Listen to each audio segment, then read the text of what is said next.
Adam here with the Walser Automotive Group, and what I want to do today is take you on a test drive. So next to me here, I have a 2025 Honda Odyssey. So we'll look at the updates for 25, interior, exterior, then go for a spin around, see what it's like out on the road.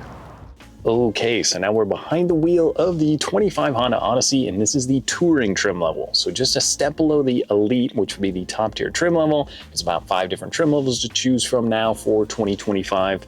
And let's start with what changed. So up front, you will notice the grille is going to be a little bit different, as well as the fog surroundings. And then out back, they've also revised that bumper a little bit. Now, a few other things for 25. Most of the trim levels did get a different wheel option, all the way up to the 19-inch wheel on the Elite model. And also they are going to have a few new colors. That would be the Solar Silver Metallic and the Smoke Blue Pearl, which would be exterior updated depending on which trim level you're looking at. Now, updates on the interior, you're going to have the 7-inch digital gauge cluster over here. You're going to get the 9-inch infotainment screen and then a 12.8-inch entertainment system in the back. So the second row passengers are definitely going to like that back there. So one other big change, they actually discontinued the EX, which is the base trim level for 2025. So now you're just down to the 5 main trim levels. All right, so now that we got that fun stuff out of the way, why am I holding my phone? That's because I've got wireless charging down here. And we've got wireless Apple CarPlay as well as Android Auto. So you can pair that up super easy, text messaging, Google Maps, Spotify, everything's gonna be built right into the screen. It's very simple to use. They've updated the firmware as well as some of the hardware in here from some of the previous Odysseys. So it's very responsive. It does work very quickly. And you also will just have the standard Honda menu, which also gets built-in navigation. So we'll touch on that stuff a little bit later, but for now, got our heated seats on, let's put it in drive, go for a spin around. Now, obviously, it's a little snowy here today in Minnesota, and this one is going to be a front-wheel drive model with a 3.6-liter V6. So what does that mean? You've got about 280 horsepower on tap, and you're getting about 28 miles per gallon on the highway. So fuel economy is going to be pretty good for a vehicle that can haul around 8 people. So obviously the Honda Odyssey has been around for a very long time. Now they haven't made any big kind of drivetrain changes. Even the 2021 Honda Odyssey had the same motor. This one has the 10-speed automatic transmission. It's worked very well. It's been very reliable and efficient for the Honda Odyssey. So obviously when you think about Honda, what usually pops into your head? Reliability, right? And this was no different. If it's not broke, don't fix it. And that's the kind of method that Honda is sticking with. And I think it suits the Odyssey very well, as that 10-speed automatic is buttery smooth out on the road. Now, let's start with the exterior. So, like I said, the 2025 models will get a few different wheels. The Elite will go all the way up to the 19-inch. This one's got the 18-inch wheels. Now, what about the ride and drive? Obviously, it's not very nice out today. The roads are slippery, it was icy, we got a little bit of snow overnight. I have no problems with the front wheel drive. I think 99% of the time, yes, it can get pretty bad out there, but the front wheel drive with the traction control built into this vehicle works very seamlessly. It will keep you out of trouble if you're not the best driver, especially when it's paired with the Honda sensing safety features that you get. It all works seamlessly together to keep you and your family very safe when you're on the road. Now, speaking of those safety features, there's a ton of stuff that you can control, whether that's through that digital gauge cluster or in your regular infotainment screen. Things like blind spot monitoring, emergency braking. There's an adaptive cruise control system in here. So you can set 4, 3, 2, 1 car length distances ahead of you. And then you also have a lane mitigation system. So if you're maybe not paying attention, or if you turn around to say something, you will have that, and it will beep and notify you if you start to sway out of your lane. Now, the adaptive cruise control system is pretty awesome. If you're doing a road trip or cabin trip, something like that, you can set that distance. It will keep that distance to the vehicle ahead of you. It works very well in these Hondas, and I think it's a great feature to use. If you haven't had it before, it's very tough to give that feature back up. Now, a few other things now that we're out on the road. It's very quiet and comfortable in here. I was expecting a little bit more noise because you are essentially in a box on wheels, but they've done such a good job over the years of refining the Honda Odyssey. Obviously, you can hear some of the slush getting kicked up today, but for the most part, when it's a smooth, comfortable road, the Odyssey rides very nice. And like I said, that 10-speed is awesome in here.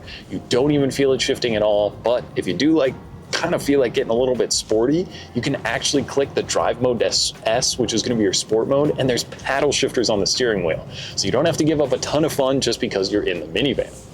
Now, where this vehicle really shines is going to be the second and third row. Like I said, this is an 8-passenger vehicle. That third row is very easy to access. There's a number of different ways that you can either remove, fold, slide. There's a ton of different ways for that second row that they call the magic slide seats. And you can even take them out if you want a little bit of extra room or some hauling space. Now that third row, when you're out back, you can pull the little handle back there. It's going to kick it down, one more pull, and it folds it flat right into the floor. It's very easy to use. It's very convenient if you're hauling stuff around, or if you're not, you've got that third row up. You have a very large storage area back there. You can see that I left the floor mats in the back, and there's still a massive amount of room, whether that's for groceries or hockey bags or anything like that. You can fit it all in the Honda Odyssey. Plus, there's also little storage cubbies on the side. If you got some smaller objects, you can kind of keep those hidden off to the side there.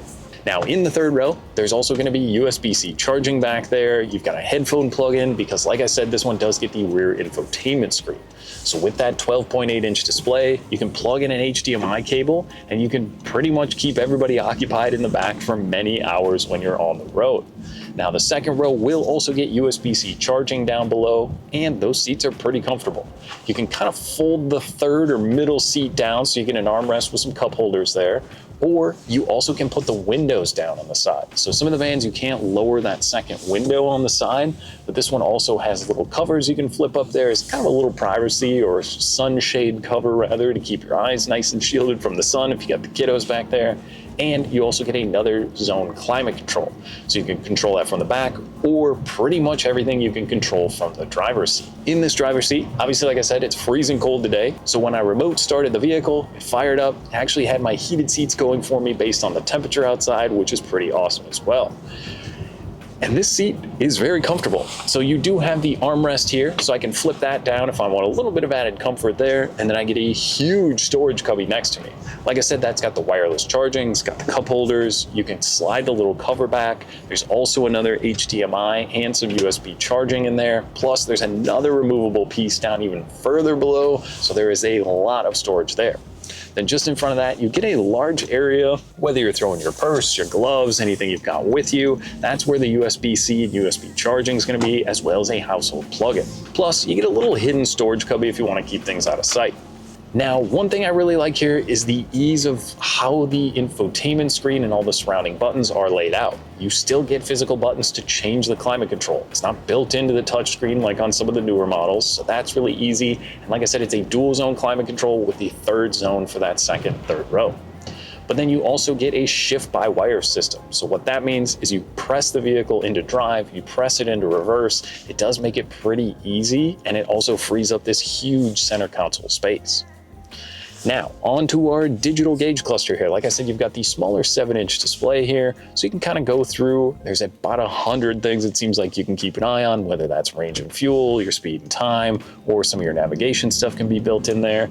As well, the maintenance and tire pressure. You can keep track of everything while you're still keeping track of the road ahead. Now, like I mentioned before, some of the Honda Sensing safety features are pretty awesome. I like that if I set the cruise control here at 40 miles an hour, I can also turn on the lane departure warning. So if I start to sway out of my lane, it would give me a notification that you have to be paying attention when you're driving. And obviously that's just gonna help you out a little bit. Now, what else is pretty cool in here, you can go to the cabin talk or cabin watch. So if I click cabin watch, there's a little camera. So while my focus is ahead, I can still see what's going on in the second and third row. And then I can actually speak to them without turning around. It seems like when I was a kid, you used to get turned around and yelled at, but now maybe if you just want to notify someone, not that you have to be yelling at anyone in the back, but you can click that and you can kind of hear it even when I click it, that it sends my voice to the back while I'm looking forward to help keep me safe when I'm driving. Now, like I said, there's also navigation built into this. So why would you want nav in 2025 when you have the Apple CarPlay? Maybe you're out in the middle of nowhere, you lose cell service. That nav is based off GPS. So people always say, I don't know if I need the GPS system. But if you go into the gas station, shut your phone off, come back out, realize you have no service, that would be a lifesaver there if you don't quite know where you're going. Now, what about the price? So MSRP on the Touring is gonna be a little over $48,000. So yes, I get it, it is expensive, but if you look at the average new car price right now in the US, $48,000. And what are you getting for that? A lot of equipment and a brand new vehicle. I mean, obviously you're getting the wireless Apple CarPlay and Android Auto, you're getting all of the safety built into this vehicle, the technology, and a brand new maintenance and warranty program. So with Honda, you're getting a great warranty, you're getting the reliability you'd expect out of a Honda vehicle. I think this motor, this transmission, it's proven itself over the years to be extremely reliable and good. And I think overall, if you're going, maybe you're doing the kids drop off, you don't want to get out of your large lifted SUV to open the door for the kids, I can simply click a button on here, pop the back, pop the side door. It makes it so much easier. And I know it's always kind of a joke, like, I don't want to drive a minivan. But when it's this nice, I would drive a minivan. It makes it so much easier for loading up the kids, getting all the stuff along with you, having plenty of storage space. So I think if you're shopping for a crossover SUV, a third row SUV, or something a little larger, or even looking at the Toyota or maybe the Chrysler minivans, there's a lot to like here with the Honda. Nothing is overcomplicated. You could throw anyone the keys, they could hop in, press drive, you're off and running.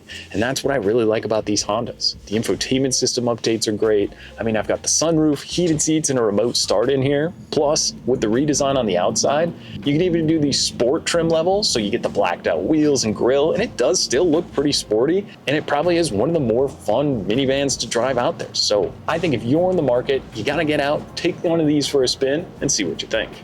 Now that was just a quick look and drive at the 25 Honda Odyssey. Now if you have any other questions or you'd like to schedule a test drive, you can visit us online at walser.com or stop by anytime. We'd be more than happy to help. Thanks again for watching.